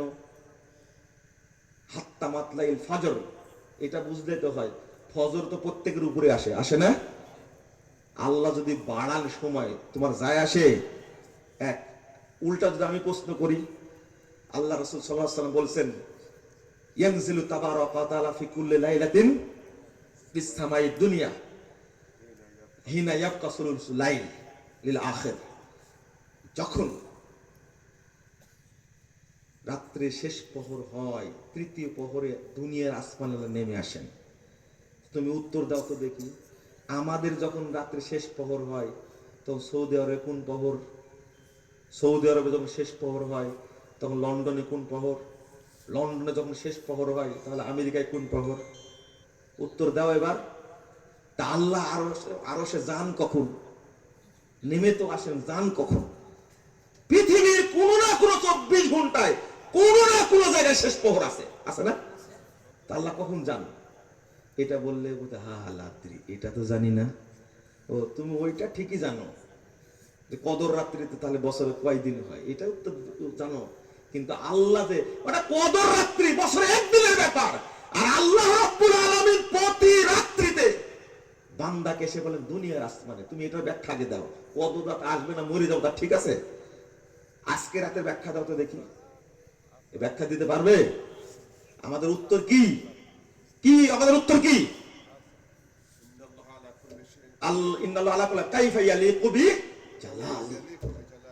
আল্লাহ তার শানে যেভাবে মানাই তিনি সেইভাবে করেন। তোমার জ্ঞান এই পুঁটি মাছের বুদ্ধি নিয়ে তুমি আল্লাহর জ্ঞানকে বিশ্লেষণ করতে চাও? কত গায়েবের বিষয় আছে, সব গায়েবের বিষয় নিয়ে কথা বলে এই সমস্ত তরুণ, সব পথভ্রষ্ট, কি ক্ষিপ্ত উগ্র মেজাজি হয়ে প্রশ্ন করে আপনি কেন এটা কথা বলেছেন? এই যে আবু তহা আদনান, সে জেনারেল শিক্ষিত মানুষ, বলেছি পড়াশোনা করার জন্য। আবু বকর জাকারিয়া সাহেব স্পষ্টভাবে বলেছে জাকারিয়া সাহেবকে ধরো, মারো, হত্যা করো। তুমি ভুল ব্যাখ্যা, আমি মুজাফফর যদি ভুল ব্যাখ্যা দিই আর জাকারিয়া সাহেব যদি ভুল ধরে, ডক্টর মুস্তাফিজুর সাহেব যদি ভুল ধরে, কি আমি খেপে যাব? আমি কি বলবো জাকারিয়া সাহেবকে ধরো, হত্যা করো, ডক্টর মুস্তাফিজুরকে ধরো, হত্যা করো? এটাকে আমি বলবো? বললাম না, বলবো। ভুল হয়েছে, ঠিকই বলেছেন, আমি ছোট মানুষ, কম জানি, ওকে আলহামদুলিল্লাহ। তুমি এই ফতোয়া কোথায় থেকে দিলে? হত্যার ফতোয়া কোথায় থেকে দিলে? গরম করলে কেন? তোমার একটু বোধ বুদ্ধি থাকা দরকার। কাগজের টাকা হারাম, এইটা হারাম, ওইটা হারাম যে বলে দিল, এগুলো সব গায়েবের বিষয় না? বলেন তো দেখি। আমি যেটা বললাম দাজ্জালের বিষয়টা, ঈসা আলাইহিস সালামের বিষয়, মাহাদির বিষয়, ইয়াজুজ মাজুজ, ইমাম মাহাদি কোথায় থেকে বের হবেন স্পষ্ট দলিল নাই। একটা দলিল সহি কাছাকাছি, সেটা হলো বায়াত অনুষ্ঠিত হবে মক্কায় হাজরা আসওয়াদের কাছে, এতটুকু পাওয়া যায়। এক, তবে তার একদিন আগে উনিও জানবেন না, কেউ জানতে পারবেন না। আচ্ছা আচ্ছা, এই ইমাম মাহাদি জেলখানায় থাকবে, তার খোঁচা খোঁচা দাঁড়িয়ে কে বলে হয়েছে? ঘোড়ায় চড়ে আসবেন। আচ্ছা ভালো কথা বললেন, কত দলিল থাকা লাগবে না? পৃথিবীর বয়স 7000 বছর হয়ে গেছে, একটা একটা জাল হাদিস উল্লেখ করে আলবানী রহিমাহুল্লাহ এমন ধাতানি দিয়েছেন, এই হিসাবটা প্রথম করেছেন। আমাদেরকে আপনারা বলেন এরা আসলে জানেই না, তাই আলোচনা করে না। আমরা জানি না, তাই না? এই গায়েবের বিষয়, আকীদার বিষয় সাধারণ মানুষকে জানায়া আমার কোনো লাভ হবে? আকীদার বিষয় নিয়ে গবেষণার সুযোগ নেই। যেভাবে কুরআন হাদিসে আছে ওইভাবে বিশ্বাস করতে হবে। এক, ইমাম মাহদী আসার পরে আসবেন ঈসা আলাইহিস সালাতু ওয়াস সালাম। ঈসা আলাইহিস সালাম আসবেন, দেখা হবে। ঈসা আলাইহিস সালাম তাকে বলবেন ইমাম মাহদী আপনি সালাত পড়েন। তিনি বললেন না, তোমাদের মধ্যেকার লোকই ইমামতি করবে। সালাত পড়ে বের হয়েই তার আগেই আসবে, 40 দিন থাকবে দাজ্জাল। কে আসবে? দাজ্জাল। তাহলে মাহাদির পরে আসবেন কে? আসবে কে? দাজ্জাল। দাজ্জাল থাকবে 40 দিন। প্রথম দিনটা হবে 1 বছরের মতন, বুঝেন তাহলে? দ্বিতীয় দিনটা হবে 1 মাসের মতন, তৃতীয় দিনটা হবে 1 সপ্তাহের মতন, পরের দিনগুলো নরমাল দিন হবে। হাদিসে অনেক কথা আছে এই নিয়ে। তো কয়দিন হলো? 1 বছর 1 মাস, বলেন 37 দিন।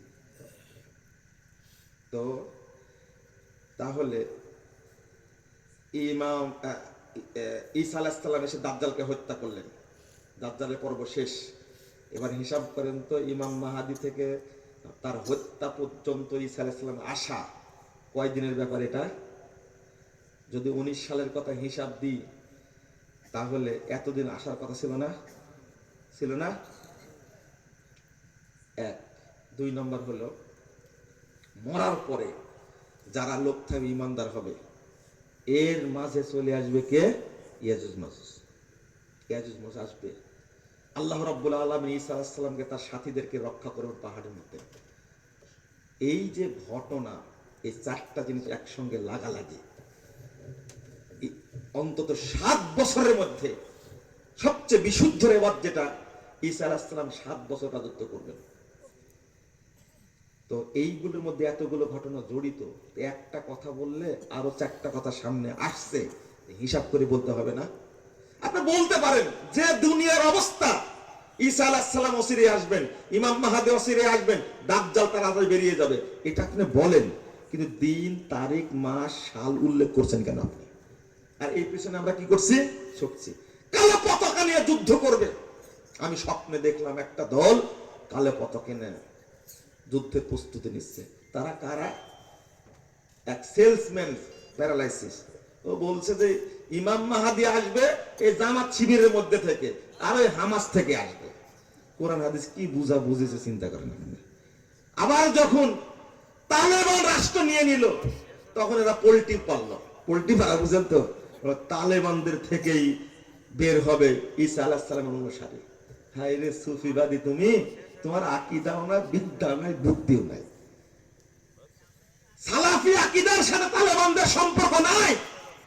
সম্পর্ক হলো ওদের কাতারের সাথে, ইখওয়ানিদের সাথে। তার সম্পর্ক হলো সুফিদের সাথে, ইরানের সাথে, শিয়াদের সাথে তার সম্পর্ক। ও রাষ্ট্র গঠন করলো, দাওয়াত পেল ইরান, দাওয়াত পেল কাতার, কাতারের পররাষ্ট্রমন্ত্রী সরাসরি এসেছিলেন। দাওয়াত পেল আমেরিকা, দাওয়াত পেল চীন, দাওয়াত পেল কি রাশিয়া। সৌদি আরব দাওয়াত পেয়েছিল, দাওয়াত দিয়েছিল। আমেরিকার সাথে মিট হয়েছে আফগানিস্তানের কোথায় বসে? সৌদি আরবে বসে, কুয়েতে বসে, না কাতারে বসে? কাতারের সাথে সৌদি আরবের সম্পর্ক আছে। লাল ফিতা দেখাই দিয়েছে তালেবান। রাষ্ট্র গঠনের আগে লাল ফিতা বের করে দিয়েছে তালেবান, রেড সিগন্যাল দিয়ে দিয়েছে। 28 আগস্ট, 15 আগস্ট তালেবান কাবুল দখল করেছে। 28 আগস্ট শেখ মুতাওয়াক্কিল, প্রখ্যাত আলেম, সালাফি আলেম, আমার কষ্ট লেগেছে তার একটা বক্তব্য শুনে, বেশি কষ্ট পেয়েছে। তাকে মারার 1 সপ্তাহ আগে যে বক্তব্য দিয়েছি, ওই যে খবরে আঘাত গ্রহণযোগ্য হবে না, রাবি যদি কি বলে যে ফকি না হয় গ্রহণ করা হবে না, এইগুলো জবাব দিচ্ছেন তিনি একটা বক্তব্য। আমি শুনেছি তার বক্তব্য।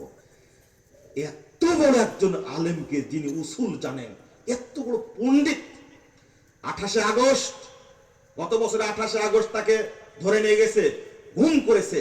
তারপর তার বড় ছেলেকে নিয়ে গেছে। 5ই সেপ্টেম্বর বাপ বেটা উভয়কে টুকরো টুকরো হত্যা করে নিশ্চিহ্ন করে দিয়েছে। এটা লাল ফিতা দেখাইছে, রেড সিগন্যাল দেখাইছে। আর তুমি বলছো মনে হয় ইমাম মাহাদি এদের মধ্যে থেকে আসবে। এই বাহিনী হলো কালো পতাকার বাহিনী, অথচ কালো পতাকার বাহিনী হাদিসটাই ঠিক না। জি, 98 সালে জামিলুর রহমানকে হত্যা করেছে প্রখ্যাত সালাফি আলেম। আজকে আহলে হাদিস মাদ্রাসাগুলো সব বন্ধ করে দিয়েছে, যেগুলো মসজিদ ছিল বন্ধ করে দিয়েছে।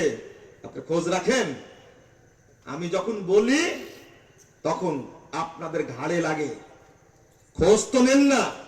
অন্ধ হলেন কি করে? ও, এই প্যারালাইসিসদের কথা শুনে, বুদ্ধি প্রতিবন্ধী যারা, তাদের কথা শুনে যদি আপনি লাফালাফি করেন, তাদের মানহাজ শিখতে পারবেন কখনো? অনেকগুলো কথা ছিল, আর বলবো না। আল্লাহ রাব্বুল আলামিন আমাদের জন্য সঠিক মানহাজের উপরে থাকা তৌফিক দান করেন। আল্লাহ যেন আমাদেরকে মৃত্যুর পর পরে তার সাথে সাক্ষাতের ব্যবস্থা করেন, আমিন। আল্লাহ যেন এই জামিয়া সালাফে উত্তরবঙ্গে আল্লাহ যেন কবুল করেন, আমিন। দক্ষিণবঙ্গ জামিয়া সালাফে আল্লাহ কবুল করেন, আমিন রব্বুল আলামিন। যারাই মাদ্রাসার জন্য জমি জায়গা দিয়েছে, আল্লাহ তুমি তাদেরকে বরকত দান করো, তাদের সম্পদ বাড়িয়ে দাও, তাদেরকে আরো বেশি বেশি দেওয়ার তৌফিক দান করো, এবং তাদের জন্য জান্নাতুল ফেরদাউসে জায়গা করে দিও, আমিন ইয়া রাব্বুল আলামিন। আকুলু কাওলি হাদা আস্তাগফিরুল্লাহ ওয়া লাকুম ওয়া লিসাইরিল মুসলিমিন। ওয়াসসালামু আলাইকুম ওয়া রাহমাতুল্লাহি ওয়া বারাকাতুহু।